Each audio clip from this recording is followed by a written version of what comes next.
Hi everyone, so I've been releasing a lot of Diablo 4 videos recently, including talking about the world map of Sanctuary yesterday, and today I want to follow up with the Renown system.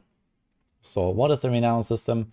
It's let's say like side content system that allows you to progress all of your characters at once by doing certain objectives that are outside of the campaign and like the main quest lines.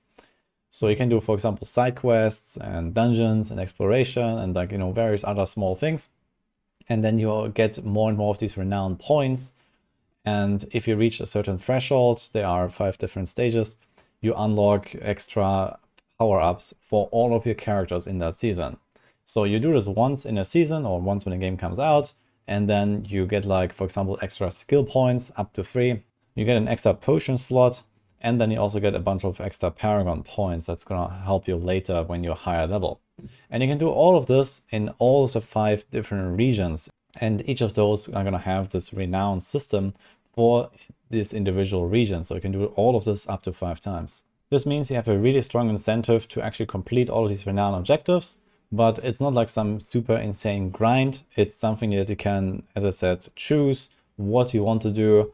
And there is like various objectives, and if you like quests more, you do those. If you like dungeons more, you can go for those. And in general, it's something that you just kind of like do on the side as long as you are not progressing, for example, the main quest line.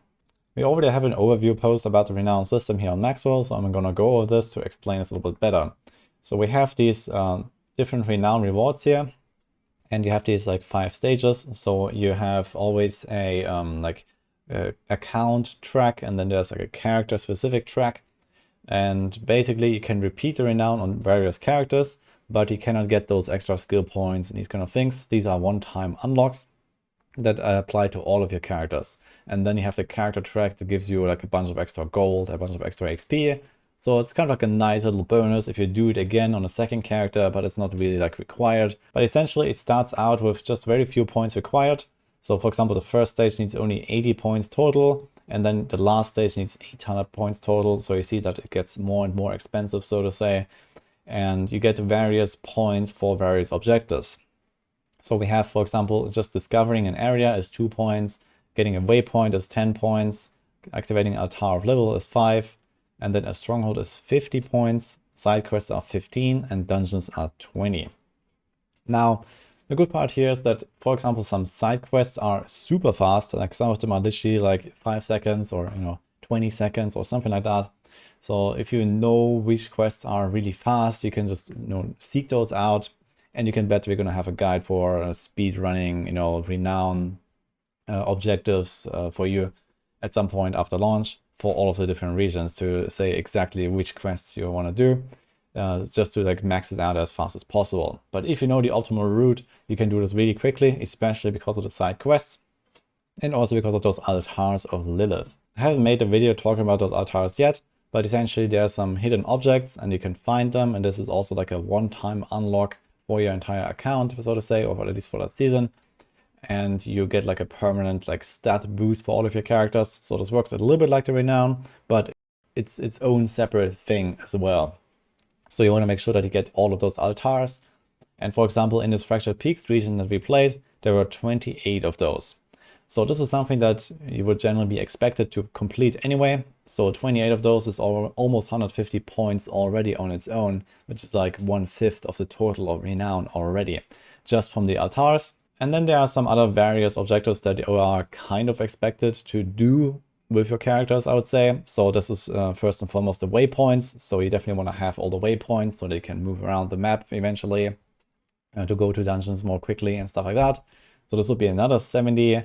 And then we have the strongholds, which kind of goes in the same direction as the waypoints. So some strongholds have waypoints, some strongholds unlock extra dungeons, which might be necessary later when you do nightmare dungeons. So I would also say that generally you want to do all the strongholds. And then obviously you have the discovery, which kind of goes with the altars of Lilith. So at least if you're talking about your first character and you're like a first character in a season at least, you will definitely do a lot of this renown just by default, because you have to do altars, you have to do the strongholds, the waypoints, and the area discovery. So this is like 160, 300, 450, over 500 points already, for example here in Fractured Peaks, out of the 800 that you acquire to unlock the entire Renown system. And then you have like 300 points left or something like that. You do a bunch of quests, you do a bunch of dungeons, and you're basically done with this. Now I may make it sound like this is actually not really such a huge deal, but it is a bit of a grind. It's not like, you know, crazy, but you can easily invest, let's say, yeah, 15, 20 hours or so into one of these regions, like the Fractured Peaks, to go around, do the dungeons. You know, a dungeon is not super fast, for example. You can easily spend like 10 minutes in one of them. And also some of the side quests might be relatively long. You might take a long time to find these altars if you're not using like a map from, you know, somewhere that has them all listed. So you can easily spend like 5 to 10 hours just searching these altars, for example. So there's definitely a lot of time to spend in the game to finish these Renown objectives, but you can also kind of speedrun it. And then, for example, if you're talking about like a second or third character or so, where, for example, you don't need the altars anymore, you're probably going to do the strongholds again, at least the important ones, and the waypoints again.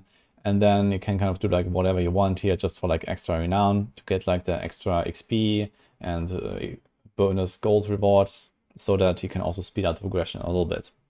But as I mentioned, on your alts is not really a necessary thing. You can completely ignore this, but you probably want to do some of it because, for example, the waypoints are important. Personally, I think this is a really cool system, so I like this Renown. When I tried it out in this press demo that I played, for example, yeah, it took me like, I don't know, 10 hours or so to complete it, including the leveling up to 25 in the Act 1 campaign and these kind of things. So this was the entire Fractured Peaks region. And then I could move on to, for example, Scotland or whatever, and then spend another, you know, 10 plus hours there and so on, and just go all around the world. And at some point, you know, after a few days or so, you'd be done with the whole Renown thing, and you can kind of just like enjoy the grind, keep blasting the end game. But in general, I believe that this Renown system is going to be something that you want to like front load as much as possible. So you want to do this like early in your progression, all the open world stuff, etc. Because later on, once you're in the end game difficulties, after level 50 and level 60, 70, there's like extra difficulties that unlock. And with that, you also unlock like extra end game content that you want to farm much more than the Renown stuff. So in general, I believe that this is mostly like the early game, you know, something that you do in the first days of a season. You try to get all of the Renown objectives done, and you are basically set up to just blast the end game. And the good part is that it also speeds up the leveling of extra characters massively, on top of what you're going to get most likely from the season pass. So they said, for example, that you're going to unlock certain, like, for example, XP bonuses and other boosts so that you can level alts more quickly if you have already achieved certain like level milestones and certain objectives, basically of the season journey. And like this, you're going to boost your further characters even faster.